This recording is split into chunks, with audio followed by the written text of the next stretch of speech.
Nous sommes réunis au nom du Père, du Fils et du Saint-Esprit. Amen. Je recommande l'enfant Gabriel de 3 ans au Seigneur par les mains de Marie, afin que Notre-Dame de Fatima, par son intercession, lui accorde de retrouver ses facultés motrices.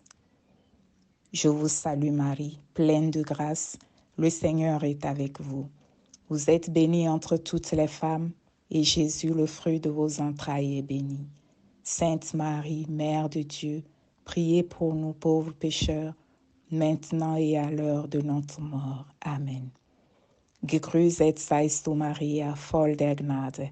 Der Herr ist mit dir. Du bist gebenedeit unter den Frauen, und gebenedeit ist die Frucht deines Leibes, Jesus. Heilige Maria, Mutter Gottes, bitte für uns Sünder, jetzt und in der Stunde unseres Todes. Amen. Je vous salue Marie, pleine de grâce, le Seigneur est avec vous. Vous êtes bénie entre toutes les femmes, et Jésus, le fruit de vos entrailles, est béni.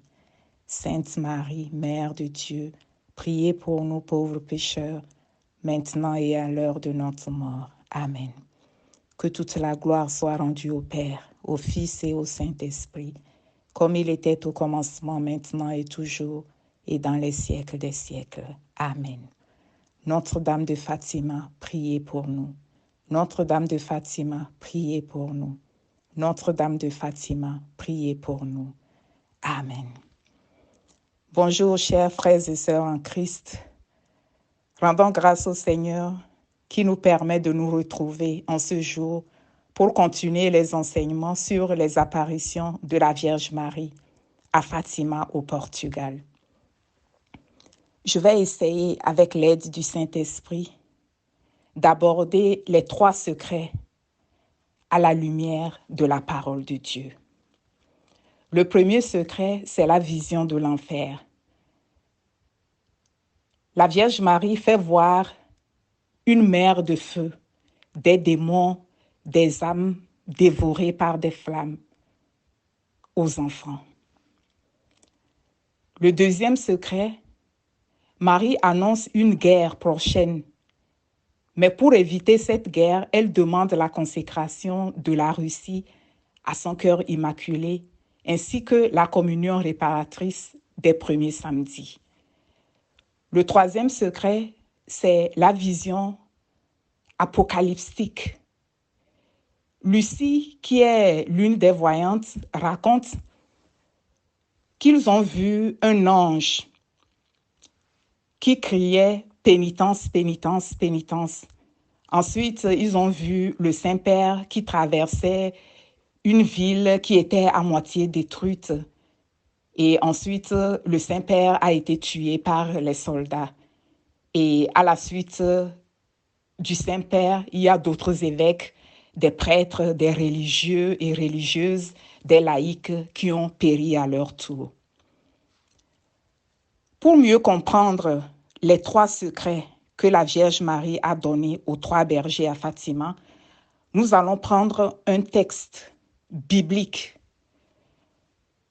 Il s'agit de Luc, chapitre 16, du verset 19 au verset 31, qui dit, et je cite, « Il y avait un homme riche qui s'habillait de pourpre et de linge fin et qui faisait chaque jour de brillants festins. Un pauvre du nom de Lazare gisait couvert d'ulcères au porche de sa demeure. Il aurait bien voulu se rassasier de ce qui tombait de la table du riche, mais c'était plutôt des chiens qui venaient lécher ses ulcères. Or, le pauvre mourut et fut emporté par les anges aux côtés d'Abraham. Le riche mourut aussi et fut enterré.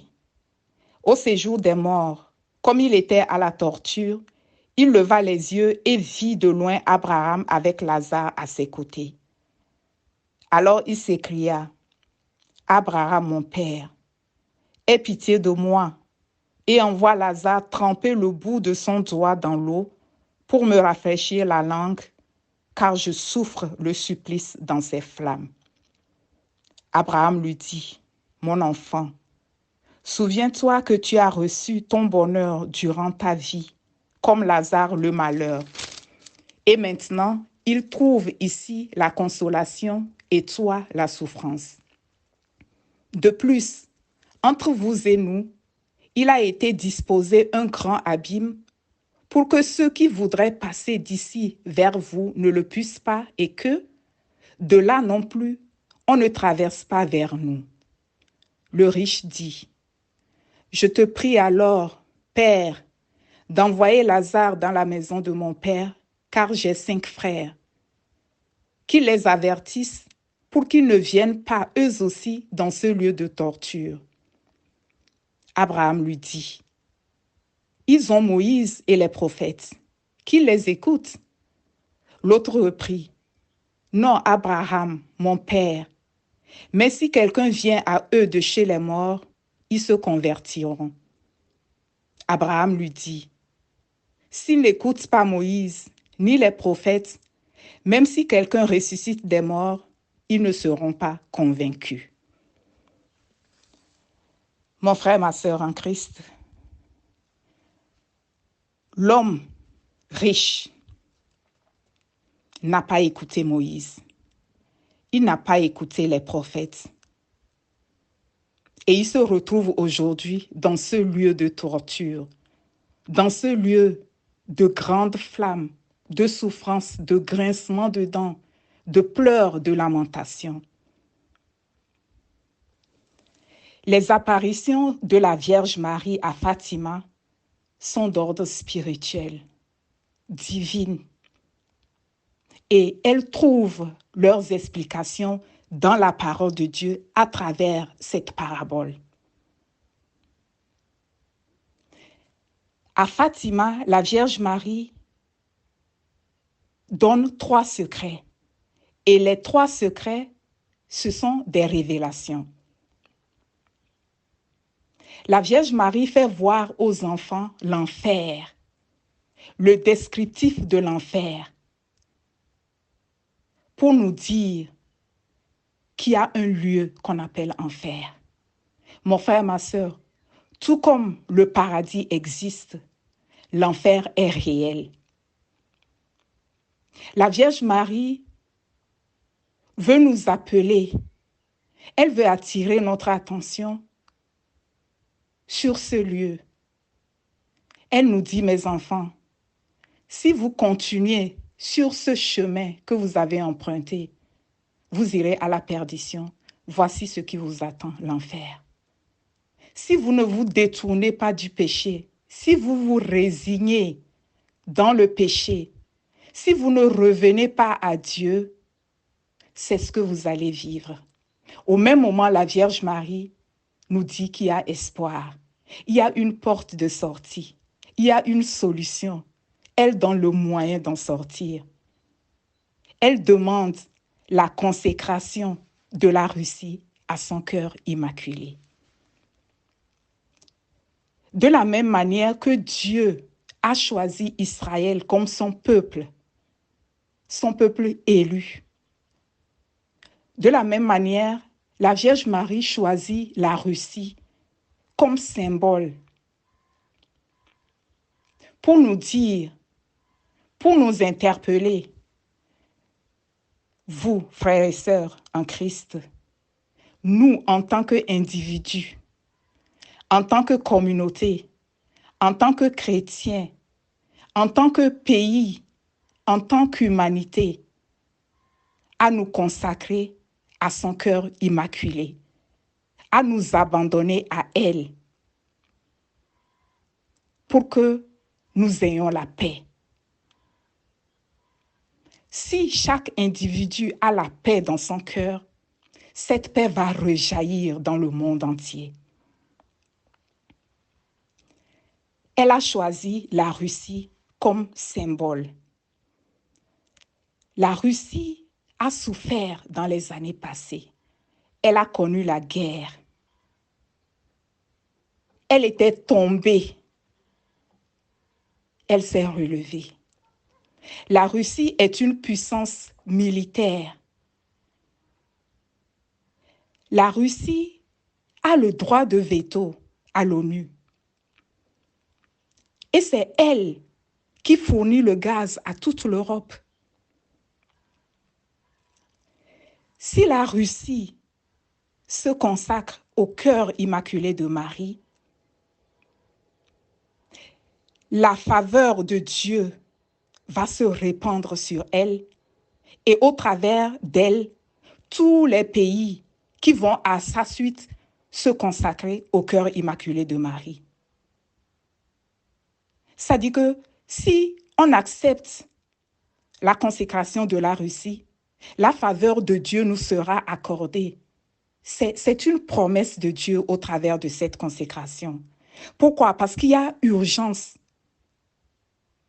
Et Dieu, au travers de la bouche de la Vierge Marie, a donné un processus. Cette consécration répond à un processus donné, à un besoin urgent, le besoin de paix dans le monde, le besoin de stabilité dans le monde. Cette consécration n'a rien à voir avec la consécration de Saint-Louis-Marie Grignon de Montfort, non. Elle est spéciale, elle est voulue par Dieu et il y a des instructions claires que la Vierge Marie a données au berger à Fatima. Qui se consacre au cœur immaculé de Marie se consacre automatiquement au cœur sacré de Jésus qui est le prince de la paix. Et qui se consacre au cœur sacré de Jésus s'abandonne entièrement et totalement au cœur de Dieu lui-même, notre Père, celui qui est à l'origine de tout. Que tu sois chrétien, que tu sois prêtre, évêque, diacre, religieux, religieuse, pape, bishop, pasteur, serviteur, servante, tu dois te consacrer au cœur immaculé de Marie. Si tu veux la paix, d'abord dans ton cœur, pour ton entourage et pour l'humanité entière.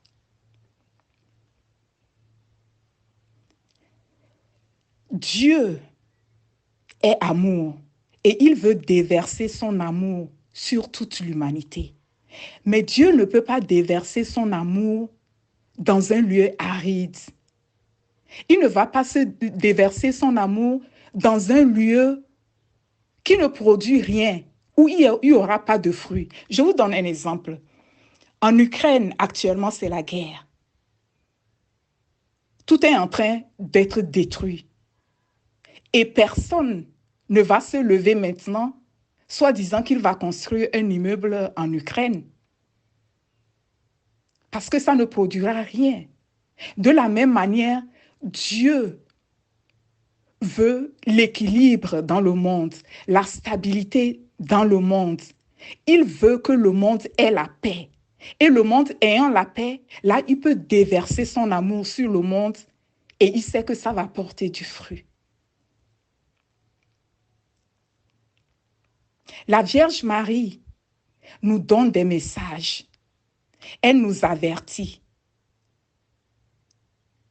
Elle nous donne le moyen d'en sortir quand une situation se présente. La Vierge Marie a donné des révélations sur les choses à venir. Le troisième secret parlait justement de l'attentat contre le Saint-Père. Et cet attentat a eu lieu. Et c'était quand? Le 13 mai 1981. Exactement le jour de la fête de Notre-Dame de Fatima. Heureusement que Notre-Dame de Fatima était là pour déjouer la balle, afin que son berger puisse vivre. Et cet attentat n'est que le commencement des souffrances, des gémissements, le commencement des événements qui nous déchirent le cœur. Parce que nous vivons dans une marée de douleur actuellement. Le monde va mal actuellement, mais particulièrement l'Église et donc les chrétiens. C'est pour cela que vous allez entendre qu'au cours d'une messe pour les prières universelles, quelqu'un va prier pour les familles transgenres. C'est pour cela que vous allez entendre que le pape est favorable pour bénir les homosexuels. C'est pour cela que vous allez entendre que des églises ont été détruites et à la place des mosquées sont construites. C'est pour cela que vous allez entendre que des églises ont été vendues et transformées en centres commerciaux. C'est pour cela que vous allez entendre que les tabernacles sont saccagés, les hosties sont détruites dans les églises. Mon frère, ma sœur, quand nous vivons ces genres de choses, c'est parce que nous avons désobéi. C'est parce que nous n'avons pas pris au sérieux les messages que nous donne la Vierge Marie. Elle vient nous avertir. L'homme riche ici dit à Abraham d'envoyer Lazare auprès de ses frères, afin que ses frères soient avertis de l'existence de l'enfer pour qu'ils ne viennent pas là-bas. Mais c'est ce que la Vierge Marie fait avec nous. Elle vient nous avertir du danger. Elle vient nous dire, mes enfants, faites attention, il y a un danger qui plane. Elle vient nous dire et nous donner le moyen d'en sortir. Mais qu'est-ce que nous faisons avec les informations, avec les messages, avec les révélations que nous donne notre mère aimante? Parce qu'elle est une mère. Elle ne reste pas indifférente à tout ce qui arrive. Elle vient nous avertir. Mon frère, ma sœur, il est temps que nous prenions en considération tous les messages que la Vierge Marie nous donne. Elle nous aime tant et elle veut que nous vivions dans la paix. Parce qu'un monde sans paix est un monde invivable. Le riche ici, s'il s'était conformé à la parole de Dieu, s'il avait vécu une vie sainte, il aurait su que Dieu nous demande de partager notre pain avec celui qui n'en a pas. Le riche aurait su qu'il faut loger quelqu'un qui n'a pas où dormir. Il n'a pas écouté Moïse, il n'a pas écouté les prophètes, il n'a pas fait la volonté de Dieu, il n'a pas accompli les paroles de Dieu. Il ne s'est pas conformé à la volonté de Dieu. Mon frère, ma sœur, malheureusement, c'est ce que nous faisons. Nous n'écoutons pas le Saint-Esprit qui nous parle. Nous n'écoutons pas le Seigneur qui nous parle chaque jour. Et c'est ce qui fait que la plupart d'entre nous, nous n'arrivons pas à bénéficier de la faveur que Dieu veut faire tomber sur nous. Nous n'arrivons pas à bénéficier complètement de l'amour de Dieu sur notre vie. Parce que nous négligeons tout, malheureusement. Alors, mon frère, ma sœur, je nous invite à revoir les messages, les révélations que la Vierge Marie donne ou a donné lors de ses apparitions. Ce sont des messages divins. Et elle donne des révélations. Elle est une prophétesse. Le Seigneur parle par sa bouche. Ce sont les messages divins. Nous devons prendre en considération. La Vierge Marie nous lance un appel à la pénitence. Un appel au changement de vie. Et avec la promesse de la victoire finale de son cœur immaculé.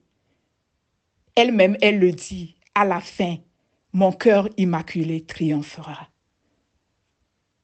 Alors que par l'intercession de Notre-Dame de Fatima, le Seigneur nous donne la grâce d'agir conformément à sa parole, peu importe ce que cela va nous coûter, que nous puissions ainsi accomplir la volonté de Dieu pour la gloire de Dieu le Père. In Namen Jesus Christus. Amen.